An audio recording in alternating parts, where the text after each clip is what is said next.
a good starter to what's to come. Yeah, and there's been some deep thinking, I feel, in a Yeah. range of topics. So that's been a good thing. Yeah, I'm still pondering the gnome question. I don't know when I'll have my actual answer to that one.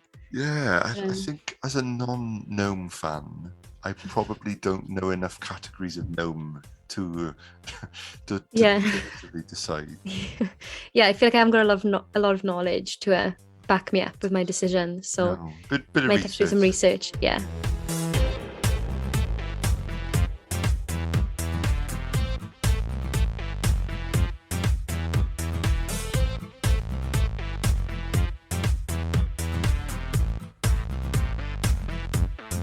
Emilia Stevenson, good morning. Good morning. How are How you? you? I'm all right. How you doing? Very good, thank you. Yeah, Excited to start doing the podcast together. I know we've talked about it a lot, but it's just really Mm, good to get going, get started. yeah. Yeah, you having a good summer so far? Yeah. Yeah, definitely. It seems I don't know, second some lockdown summer is weird, but yeah, appreciating more of Wales and seeing more of it. So yeah, I recently went to Newcastle, which I haven't been to before. So I think it's You know forced me that's not in to Wales, though, right? yeah. Outside of Wales as well as within Wales. But yeah, I'm enjoying it so far. How's yours? Yeah, same thing. Yeah, we decided to cancel a holiday to Greece, which we'd already cancelled from the year before, and then of course we heard about the fires out there and just how awful it is out there right now. So yeah, so we went to Somerset instead. So we exchanged sort of Greek culture for cider and cheese, which is great. Yeah, so it was good. It's really, really good. And yeah, you hear about people that are managing to get places and other people that are rearranging plans, and it's just what another odd summer in lockdown, isn't it? Yeah, yeah, definitely. But we've had some warm weather as well, so I guess that's been in our favor. It has, yeah, that's definitely helped. Yeah, Yeah. awesome. Yeah, well, yeah. So thanks so much for sharing in Team Talk and for sharing this journey.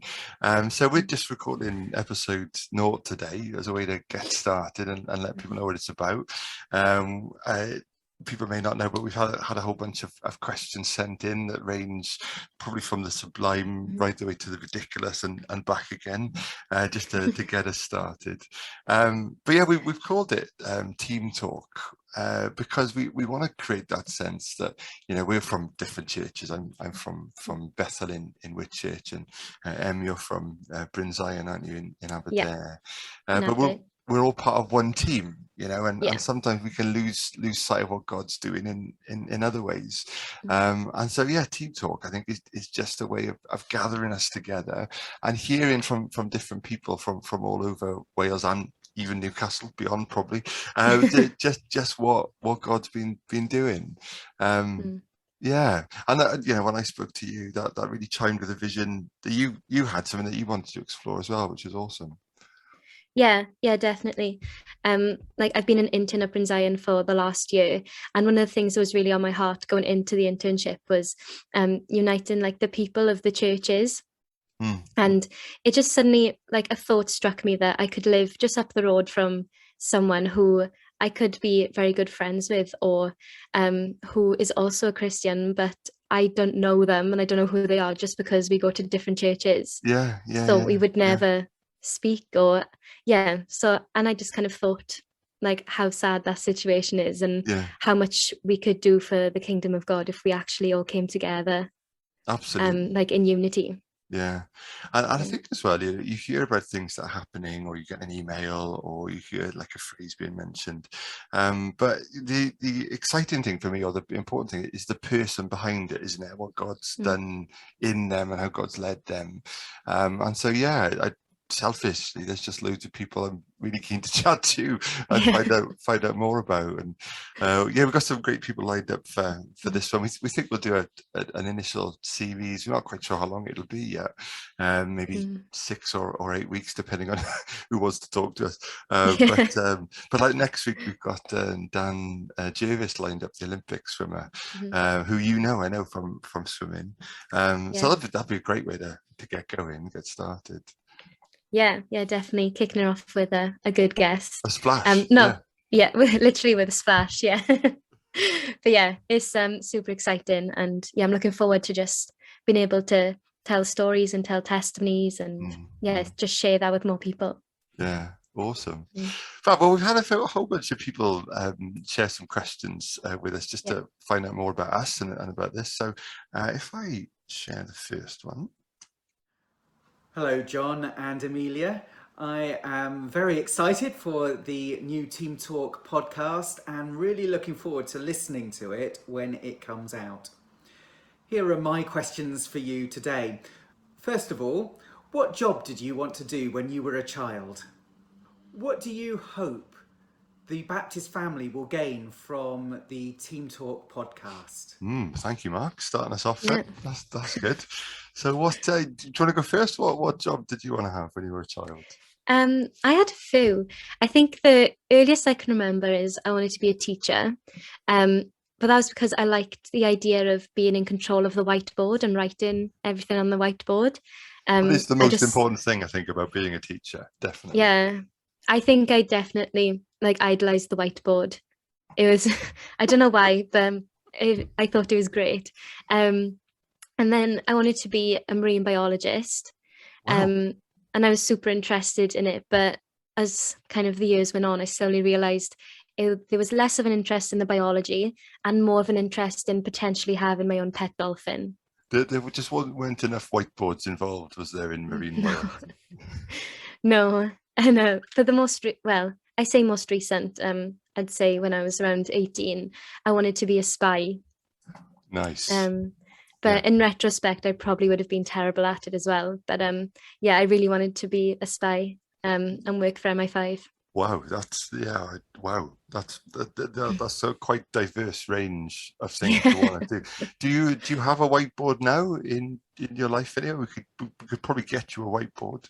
Yeah, there is one in work actually, so I do get to write on that sometimes, and that's the thrill. You just draw pictures of dolphins on the whiteboard and just Yeah. Wow. Yeah.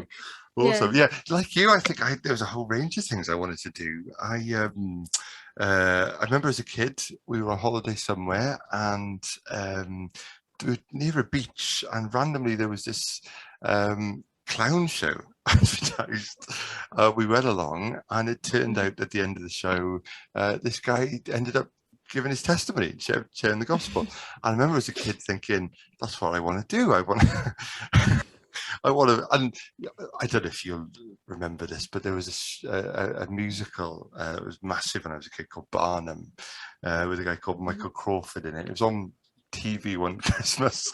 Don't know why I'm sharing it. And my dad recorded it on you probably don't remember VHSs, do you? But on an old video, and I just watched it over and over and over. So I think for years I thought I'd join a circus and just disappear somewhere off with that. And then, more seriously, I guess I wanted to do music therapy. I was really drawn to that. Did my work experience all based around that, and had a place in Cardiff, all set to come and study that. And then, that didn't feel right. So I ended up taking a gap year and working as a youth worker in two churches down in Pembrokeshire. Sorry, I got this thing. I was point when I mentioned a place. I got no idea if Pembrokeshire's over there. Probably not. It could be. It could be. And it was during that year that I felt the call to ministry. So a number of things. Never a spy. I've watched a lot of spy films. Yeah. Like you, I'd be terrible at it. Yeah. No, there's a wide range there as well. I don't know with the clowns if you were leaning towards like being the clown or more of like the sharing the gospel element. But I don't know which way it was going to go, or maybe both. It's probably equally attracted to both at the time. Yeah, no, absolutely. And in some ways, you look at some of the stuff we've done at holiday clubs and pantomimes, and because we do pantomime at Christmas some years, it's probably not far off what I am doing sometimes. No, I know what you mean. And then Mark said the question was, what are we hoping that the Baptist family will get from the podcast? Which is a great question. Yeah. Bit of a thinker, but I guess like I said at the beginning, my hope is that it unites people from different churches up and down Wales, and and I guess they're just like encourages and excites people, as well as like we tell or we share these stories of what God is doing and how he's paving the way for us collectively. Yeah. And to just get like a broader sense of like God's plan for us, for Wales, for the Baptist family and beyond that as well. Yeah. And I guess unity is a big thing for me in this as well. Yeah, that's how about you? Yes, similar. I guess sometimes you sort of know people to look at or to chat to, and I love that experience of going, oh, you do that, or whatever it is. And so I guess I hope there'll be a lot of that going on, just getting to know the people a bit better. And I guess as well, for me, the why is really interesting, of why people launch out. I'm an ideas person. I love ideas. Give me a blank piece of paper, I'm happy.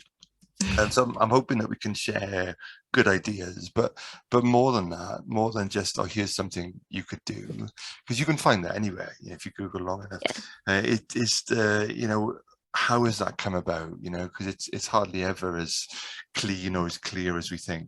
People have often been through numerous iterations of things or have struggled through something, and that journey, I think, is always inspiring. So I'm hoping we can share people's passion as well, as part of it.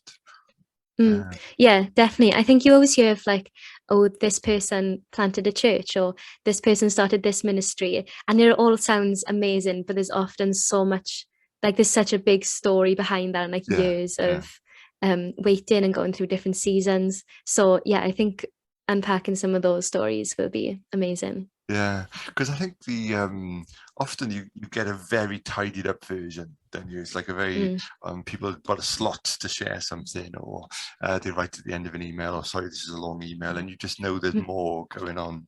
So that'll be awesome, hopefully. Fab. Yeah. All right, let's dive into question number 2.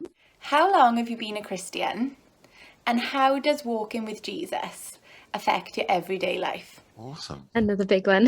another big one. Do you want to explain who that is? So that was Alice. She also attends Bryn Zion, where I'm currently an intern. And she was actually the first person to do like the internship program, I think, coming up to 3 years, 2.5, 3 years ago, maybe now. So she was kind of the first person that was kind of my age, similar to me, that I saw step into ministry. Obviously, I'd seen people do it before, but when I was younger, so you never really pay much attention.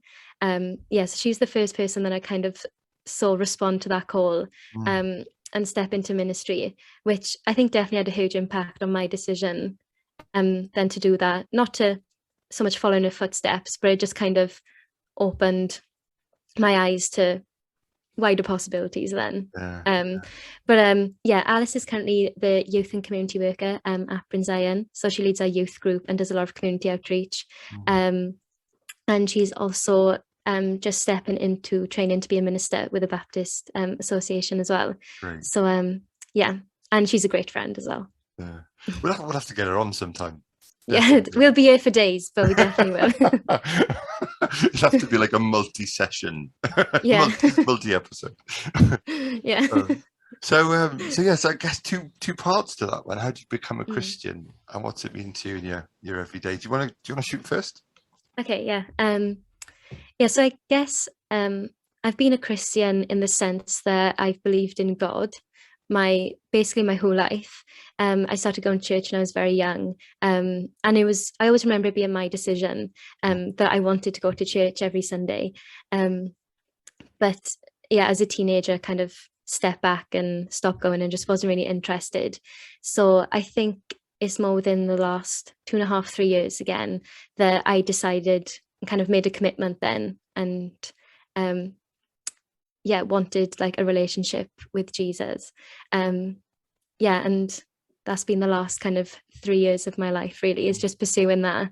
And how it affects my daily life, I guess, is the prior or before the last 3 years, then I was quite an anxious person, probably quite underconfident, and probably hurt and broken in a lot of ways, like most of us are. but yeah, now I've experienced like that peace that we all read and talk about. And I remember once just like explaining that the only way I could explain how I felt is that I felt like I was floating. Yeah. And like I've just really experienced that peace in my life over the last few years. Yeah. And even in the last few months, even I've done things that me 3 years ago could never imagine I'd be doing.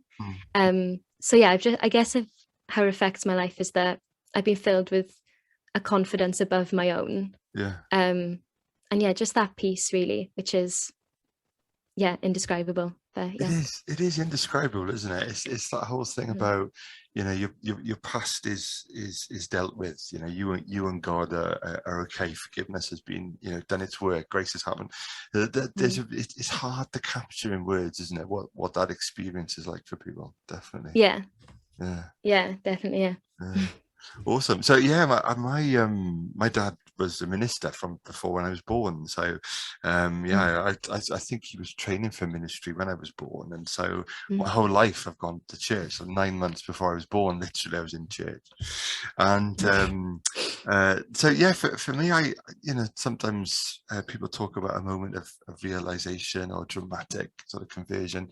My story is very normal. I just always believed it. Just made sense to me. And I remember, like you were talking about it being a decision. I remember my older brother one Sunday was staying behind in church, and they were all having pizza and Coke, and he had this new Bible with this really funky Bible cover on it. I remember saying to Mum and Dad, how does he get to stay? And they explained, oh, he's become a Christian, and there's like a group for them to meet and chat and pray and study the Bible. And I was like, oh, what do you mean you became a Christian? And that was the weird thing, is that because I just always assumed it was true, there didn't seem to anything to do. And so I remember just one night in bed, Mum and Dad coming in and explaining that, believing that Jesus died on the cross for our sins is one thing, but then there's receiving forgiveness and then asking him to be leader and Lord of your life. And I remember just that seemed like the most obvious thing in the world to do. And I still remember the feeling after they left the room of, right, I've done that now. And hit the second part of that question about what does it mean for your everyday life? I guess, and people will answer this differently, I guess, for themselves. But for me personally, I never feel alone. You know, it's like I'm always aware that God is with me. I say always. I mean, that makes me sound really spiritual. You know, I'm not like one of those sort of monks or spiritual writers or anything. But it's like I hear about people that get up at silly o'clock in the morning and pray for hours, and I'm in awe of them. But for me, it feels like I'm talking to God. And please don't think I'm saying that this is me, amazing spiritual John. Me, I'm really. But it's more like an ongoing conversation. Yeah. I think me and God have our best conversations when I'm driving or walking, and just that sense that he's, that we're doing it together, and that for me is the most precious thing. We moved around a lot when I was a kid for all kinds of reasons. Nobody's fault, but I guess probably that shaped that journey as well. That there were places we moved where we only knew each other as a family, and Jesus, and so so that's been a big part for me of my journey. Great question. Brilliant question. Great. If you were a gnome, what kind of gnome would you be? I'm so sorry. So that's Tim and Yale. It's my fault that they asked that question. Tim's our youth and schools worker at the church. Again, I'm pointing there. It isn't that way. Exactly. It's over there somewhere. He's amazing. Him and his wife Yale, who's a paramedic, are just gorgeous people. Just ooze Jesus. But they're very random people. And for a while, they kept buying gnomes and leaving them on our doorstep and knocking the door and running away. And we didn't know for ages. I mean, this went on we must have had about 10 or 12 gnomes. So much so I wondered if they'd been delivered to the wrong address, or somebody from the church asked my wife, is the Lord trying to tell you something? And I really don't think the Lord was trying to tell us anything. Speaking through gnomes. I have no love for gnomes at all. They just No. seem to be like, of all the things you could put in your garden, why would you have that? A gnome. Yeah. So this one off, so I guess that's why they're asking what kind of gnome. Okay. I don't know if you have any preference on gnomes generally, or if you've ever thought about this. It's not something I say I've not thought about it. Really weirdly, now they don't know this, I don't think. But there was one time when I was a kid when we were staying at my nan's house, which again is not over there. But they couldn't find me for ages. Like, oh, where's John gone? And I was stood out in the garden holding a stick with a hat on. And apparently, I don't remember this, but apparently there was a photo of it. They asked, John, come in, what are you doing? And apparently I was being a gnome. So I guess I've already decided early on in life, I had an answer for this question. I guess I would be a fishing gnome. Yeah. Yeah, which weirdly now, Yeah. I watched this show Gone Fishing with Paul Whitehouse and Bob Mortimer. I say I watch it, I love it. It is just this random drivel from the two of them, but it's amazing. And so I watch fishing. I've never been fishing, but I watch fishing shows. So I guess it sort of works. Have you got any thoughts on what gnome you'd want to be? I can't say it's something I've really considered. Never. No, gosh, wow. Or paid much attention to be honest. But when they said the question, then the first thing that popped into my head was that film Romeo and Juliet. Ah, yeah. And again, I haven't seen the film, but I remember the trailer, and the gnome that I'm guessing is Romeo. Yes. It just seemed like quite a classic looking gnome. I think he had like a red pointy hat, white beard, blue top, and maybe red trousers. So yeah, I think if I was a gnome, I'd probably want to be like a classic looking one. You'd be like that. happy with the classic. Yeah. Because you do get all random gnomes now, don't you? Yeah, you can get a mixture. All kinds, yeah. I saw one the other day with a mankini on. It's like this is the problem with our world right there. That's it right there. So thank you for that question. I think we've answered it. I think so. Maybe one to consider as we go on as well. It's a thinker. Yeah, it's a thinker. Yeah. Fab. Let's jump to the next one. Hello, I'm Gethin, and I have a question for Emilia. So I met you 3 years ago, and despite me offering you an internship, you were pretty clear that you wanted to move away to a big city and you wanted to work for a big organisation. And you reluctantly worked for me for a year. After your degree, I was surprised to hear that not only had you decided to leave behind the big city dreams and the big organisation, but you were going to plant yourself in Aberdare and work for your small local church, which seems polar opposite to what you were telling me a couple of years previous. So, and now, this year, it sounds like you want to do all that all over again. So why was there such a big shift in your hopes and ambitions? Kind of what changed? How did it change? And what's next? Great question. It is. So for context on this one, Gethin is still my boss. So you've got to answer carefully. Yeah. But yeah, I went, again for context for the question, I was in uni for 4 years, and on my 3rd year was a placement year where you just went, it was basically a year in industry. And yeah, I hadn't really given it much thought prior to that year, but I always kind of thought or hoped that I would work for like a charity or organisation of some sort, and preferably be placed somewhere like London, get some experience, live in a new place. I was open to possibly moving abroad for the year. So I went out and applied for a range of different positions and in different places, and I was just not really getting any luck. And I was going for a good job and it was all going well, and it kind of fell through last minute. And Gethin very kindly offered me an internship in marketing, which is what I wanted to go into. And I accepted it. And I guess I was a bit reluctant because it wasn't London, it was Aberdeen. And I remember my gran praying They're that very like, oh, similar, aren't they? Aberdeen and London, quite. yeah, Yeah. yeah. Often get mistaken. Especially the public transport. Transport for Wales, the tube, it's all the same. Yeah, it's the same thing. Yeah. Yeah, I remember my gran praying that, or she said she was praying that I would find a job close to home. And I just remember being like, please don't pray that. Like, I really don't want to. There's no dolphin. Yeah.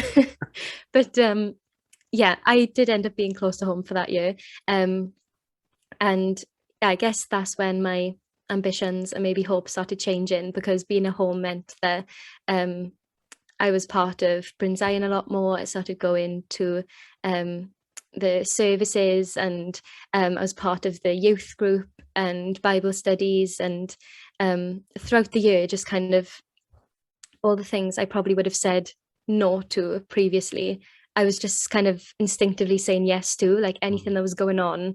I wanted to be there, whether that was being there to serve, to put the chairs out, to do anything. I just, there was something in me that I just wanted to be there.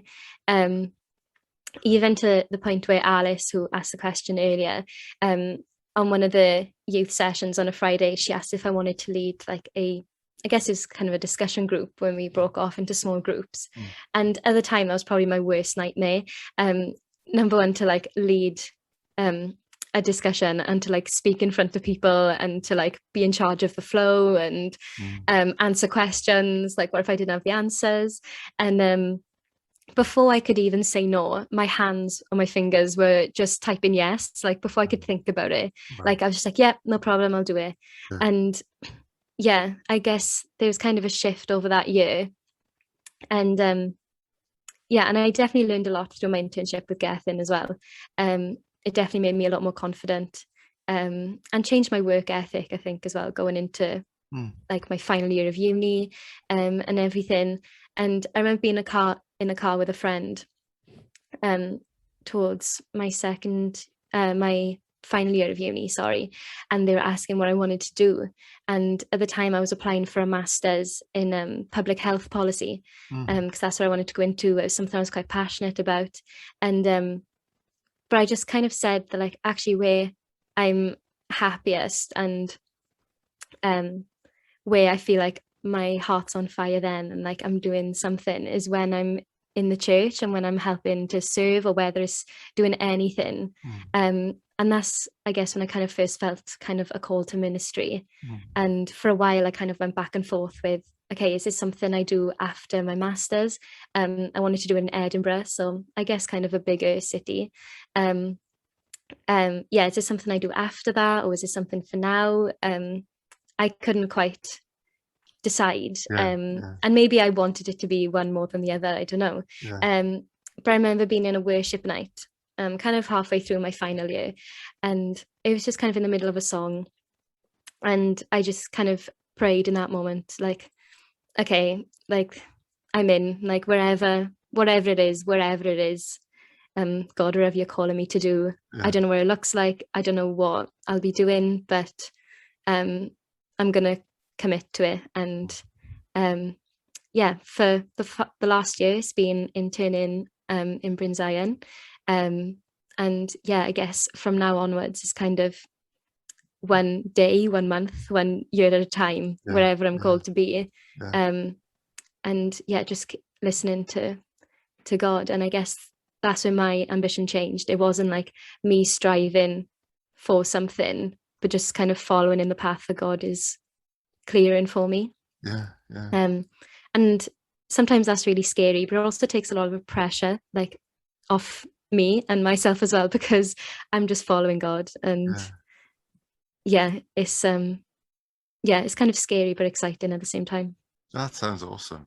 It's funny, isn't it? As you look back on things, you know, it's often when you look back, you work out what God was doing, wasn't it? Yeah. How he was leading. So you've been part-time with Gethin's company, haven't you, in the marketing, and then part-time interning, is that right? Yeah, so for the last year I've been 2 days a week with Gethin as school marketing, and then Wednesday to Friday and Sunday then interning with Bryn Zion. So yeah, it's been an exciting and weird year with all the lockdowns and everything like that. But yeah, it's been good. Obviously, Gethin's been super understanding about the internship and stuff like that as well. So it's been nice to have separate jobs, but also jobs that kind of complement each other. Yeah. Because obviously with lockdown, not being able to meet up in person, there was a lot of things I learned from marketing roles that kind of crossed over to doing church online and social media and stuff like that then. So And yeah. also ways probably amidst their very different worlds. So it'd be great to talk about that sometime, definitely. Yeah, definitely. Awesome. Oh, thank you, Gethin. Yeah. Fab. There's another question for us now. Hey guys, I'm really excited about this new podcast because this is what John said I was supposed to say.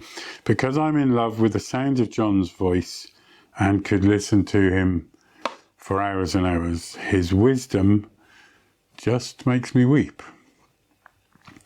Well, anyway, my question for you both is this. Peanut butter and Marmite in the same jar? Yes or no? Again, profound, I feel. Just absolutely. Yeah. Absolutely. Very profound. So Dave is a friend of mine that I trained for ministry with here in Cardiff. And yeah, he's like one of those people, sometimes we don't chat for ages and ages. And then when we do reconnect, we just end up talking like we'd seen each other yesterday. And it's, I think he made a real effort there to sound excited. And I should say, I did give him an example of what he might want to say, and he's just clearly just gone with that, which is great. But yeah, peanut butter and Marmite. What are your thoughts on that? I don't know. Peanut butter is one of my favorite foods. When I was younger, I used to have peanut butter lollipops, which is essentially you take a teaspoon, put it in the jar, and it's a peanut butter lollipop. Brilliant. Done. Yeah.